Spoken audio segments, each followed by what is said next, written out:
disponible para compartir. Buenas noches. Bueno, a mí no me sorprende la generosidad de Juanchi. Juanchi es exclusivamente generoso.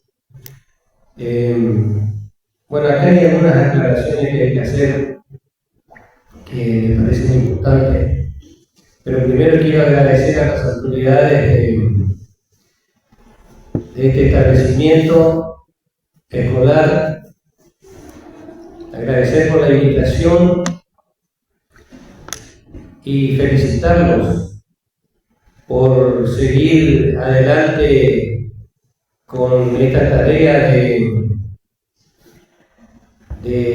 bueno, año tras año estar con esta Feria del Libro, que nosotros, con Juanchi, con Meneca, con la gente de la dirección, de la comisión directiva de la Biblioteca San Martín, del grupo Letras, tenemos muy presente que es el tema de promover la lectura.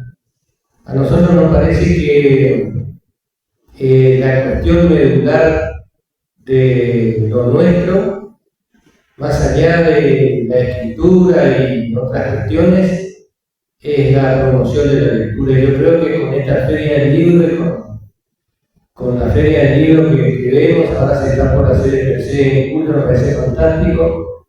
Lo que hace es directamente la promoción de la lectura, porque cuando vemos a los libreros, en este caso, con su mesa dando sus libros a la venta, lo que hacen es alcanzar a los mercedeños esa posibilidad de acceder al libro y lógicamente acceder a la lectura.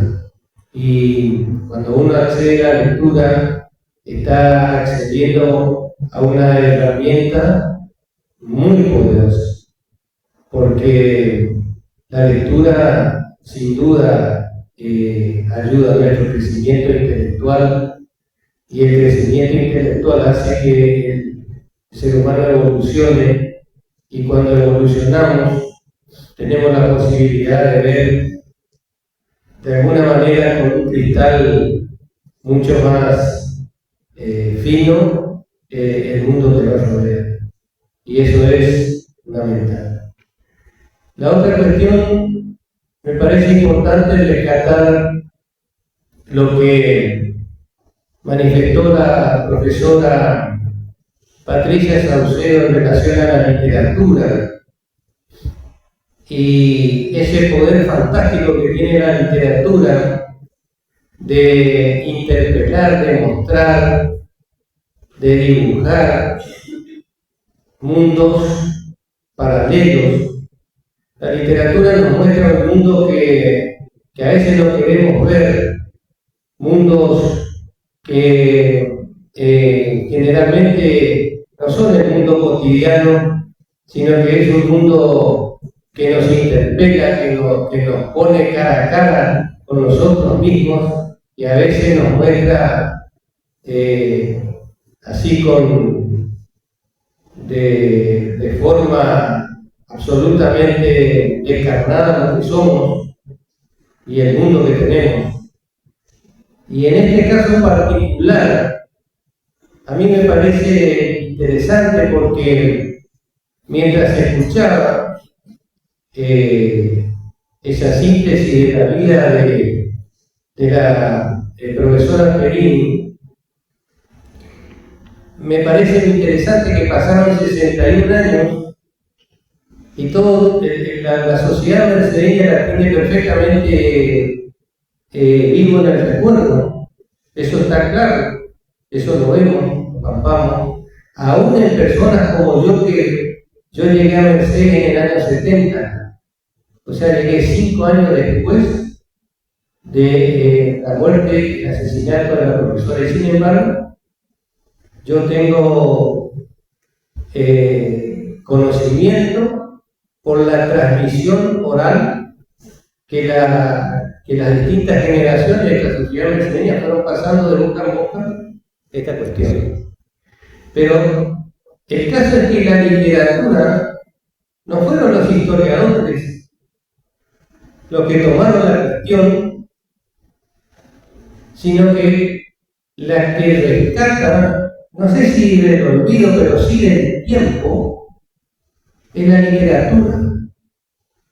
La literatura a través de este libro, que es una ficción. Acá hay es decir, lo que tenemos que imaginar, que hay un telón de fondo, como el que tenemos acá atrás, donde está la foto de la profesora Perini, y en este escenario se desenvuelve una ficción que cuenta la vida de una profesora en una ficción. No es la vida real de la profesora.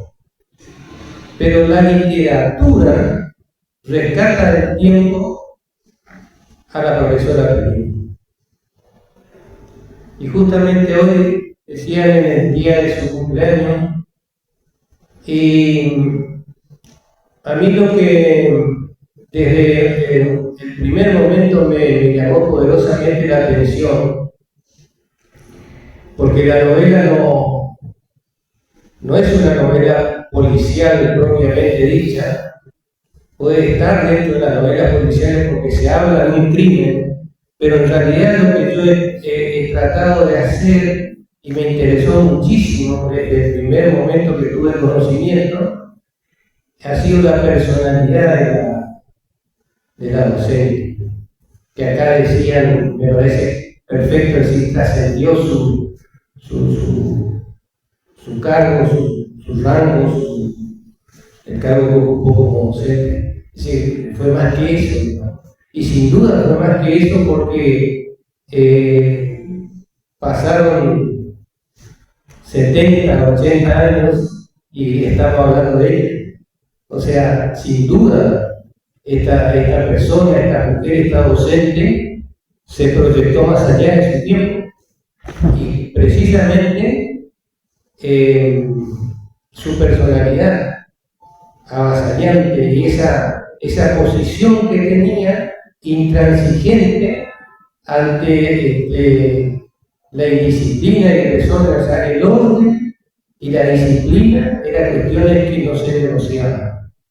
Y eso me parece interesante, sobre todo mirando hoy desde el mundo que tenemos. Por supuesto, las comparaciones yo creo que no vienen al caso, pero uno se obliga a veces a mirar hacia atrás y comparar los mundos que vivimos, ¿no? Este mundo y los tiempos, decimos los mundos para globalizar la idea, y sobre todo nosotros, nuestra generación, que es la generación que vio todos los cambios posibles, digamos, ¿no?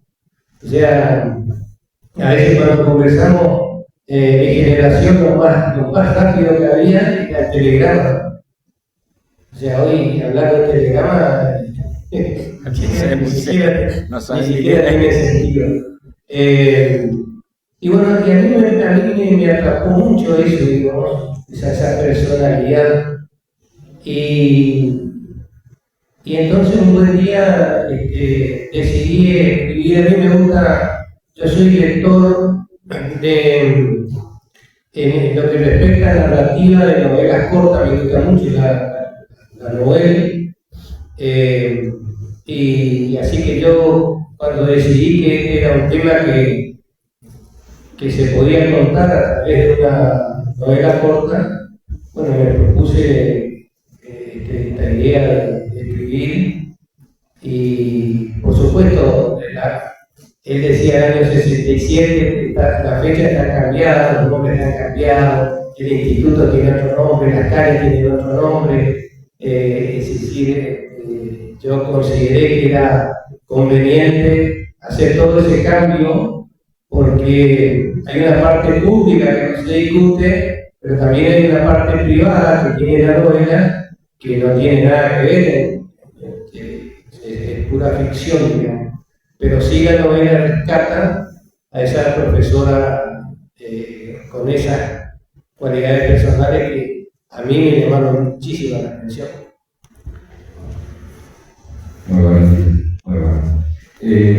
Me gustaría, si me permitís, leer un fragmento para que podamos compartir la novela.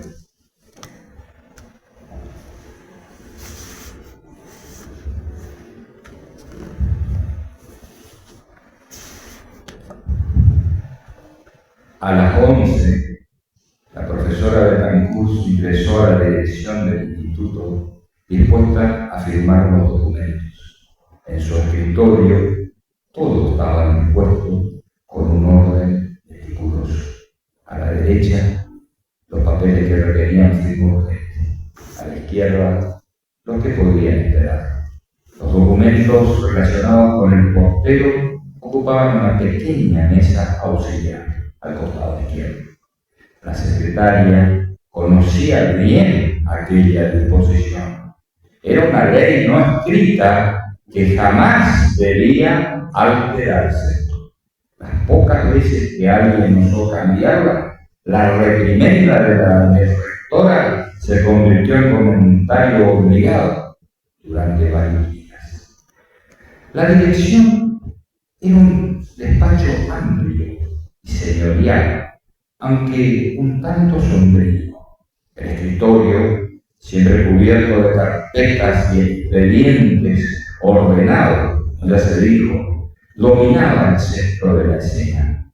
Detrás, un sillón giratorio de madera y sobre él, colgado en la pared, un cuadro del Libertador de América, al lomo de un tordillo en el cruce de los Andes. Frente al escritorio, 2 sillas de madera. Junto a la puerta, 2 sillones individuales de cuero marrón. Una pequeña biblioteca antigua completaba el mobiliario. En una esquina reposaba un florero de vidrio transparente, delicadamente cincelado, con las iniciales de la madre del primer rector del instituto. Decían que ella misma lo había llevado el día en que su hijo asumió el cargo. Casi nunca tenía flores. Si alguna vez lucía una o 2, era porque la esposa del portero las había traído de su jardín. A la profesora Betancourt jamás se le había ocurrido llevarla. Sobre el escritorio, una lámpara de bronce con tulipa verde inglés, regalo de su madre, proyectaba una luz cálida. A su lado, un cortapapeles de acero inoxidable con empuñadura de cuero azul que había pertenecido al rector anterior. Una piedra local usada como pisapapeles de origen incierto y una estatuilla de bronce del Quijote de la Mancha. La piedra llamaba la atención por su extrañeza. No armonizaba con el mobiliario ni con el entorno, y sin embargo allí permanecía, como un intruso tolerado. La estatuilla, en cambio, imponía su presencia. Medía 38 centímetros de alto, 9 de diámetro, y descansaba sobre una base robusta. Representaba al hidalgo en pie, el brazo alzado, empuñando una lanza medieval. Quien haya leído la novela puede imaginarlo listo para embestir a los monstruos que lo atormentaban y que no eran sino molinos de viento. Personaje universal, Don Quijote sigue y seguirá cautivando miradas a través de los siglos.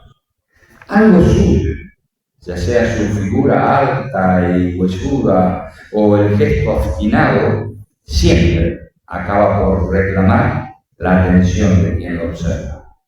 En realidad, la profesora Betancourt poseía 2 estatuillas casi idénticas del uniforme, aunque su vocación y carrera habían estado siempre ligadas a las matemáticas.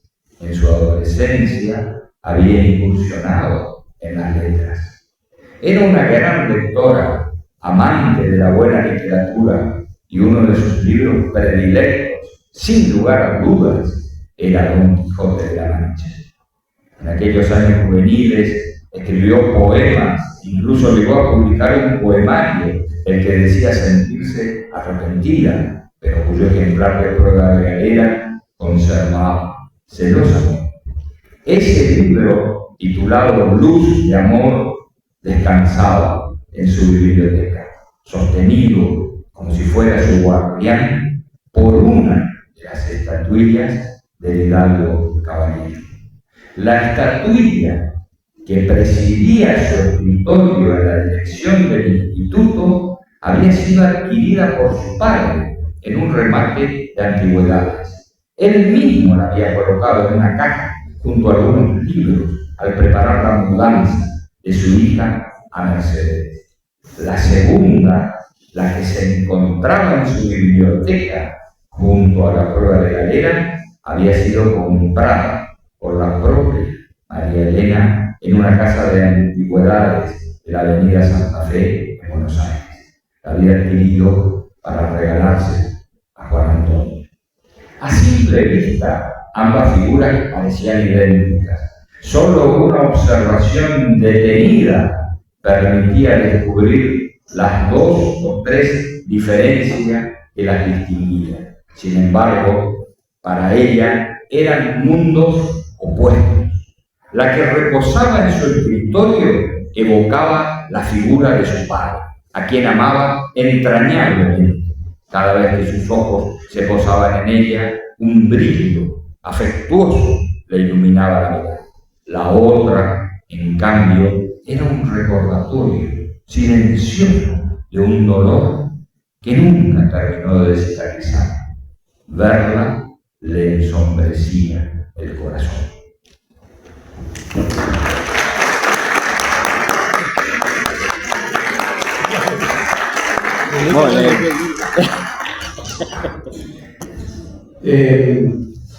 Bueno, ahí hay un detalle, como toda novela, hay un detalle minucioso, por ejemplo, de la dirección. Y yo, otra cosa que debo aclararle a todos los presentes, que yo no cursé en este colegio, ni jardín, ni primaria, ni secundaria, así que no conocí la dirección, y hoy conocí la escalera de la casa donde vivía la profesora. Así que eso ha sido absolutamente imaginación del autor. Y bueno, a mí me parece, y contando cosas de la novela permite, al escritor le permite en algún punto jugar con algunas cosas, por ejemplo con los nombres. Yo tengo una tía abuela que decía ya que su apellido era Betancourt, ¿no? Y cuando nos juntábamos en el grupo Letras, Veneca siempre nos corría porque tenía un árbol frondoso de sus antepasados, eran todos patricios. Entonces yo me acordé que tenía una tía abuela con un apellido que no era ni López, ni Gómez, ni Vallejo. Entonces aparece Betancourt, y cuando aparece Betancourt, bueno, este apellido tiene que quedar, ¿no? Así que en la primera oportunidad, después, por ejemplo, la profesora tenía una amiga, y bueno, esa amiga le puse el nombre completo de mi esposa con el tercer apellido, ¿no? Y así fui poniendo nombres. Cardoso. Cardoso era un exalumno acá, o sea, él mantiene el apellido. Y bueno, eso permite, digamos, permite la novela. Y esta novela, la diferencia que hay, porque por ahí si uno dice una novela o un cuento largo, y en realidad la gran diferencia que hay entre novela y cuento es la primaria, ¿no? Pero hay una que es muy notable, que es la cantidad de personajes. O sea, el cuento generalmente tiene muy pocos personajes, y la novela no, la novela tiene muchos personajes. Y esta novela corta tiene, entre principales y no principales, tiene más de 20 personajes. Hay 3 personajes o 4 que son los personajes principales, pero hay más de 20 personajes. Y bueno, que yo me di cuenta de eso después de escrito, digamos, ¿no? Empecé a mirar, cuando uno empieza a mirar y a ver qué es lo que está ahí, se da cuenta de algunas cosas. Y lo que sí quise hacer desde el primer día que me propuse escribir esta novela, es que la novela debía contar en 24 horas la vida de la persona. La novela cuenta en 24, es decir, en un día, digamos, ¿no? Ella se levanta a las 7 de la mañana y cuenta todo lo que hace a las 7 de la mañana, inclusive hay momentos en donde aparece la hora precisa, las 7 de la mañana, las 10 de la mañana, las 11:45 de la mañana, las 12, las 13, si qué es lo que ella estaba haciendo en esa hora, en ese tiempo presente, digamos. Pero ahí entra el hecho de aparecer con la historia del pasado, que es donde se va fijando, digamos, la historia completa, la vida completa de la persona. Pero arranca a las 7 de la mañana y termina a las 10 de la noche, que es la hora en que la asesinan, y eso sí está perfectamente establecido en la novela, y es lo que me propuse hacer desde el primer momento, ¿no? Bueno, yo creo que llegó el momento, si les parece, para hacer alguna pregunta o para hacer algún comentario, o lo que ustedes consideren. Creo que estamos ante la presencia de una obra que realmente, les repito, les recomiendo su lectura, realmente vale la pena hacer. Así que muchísimas gracias.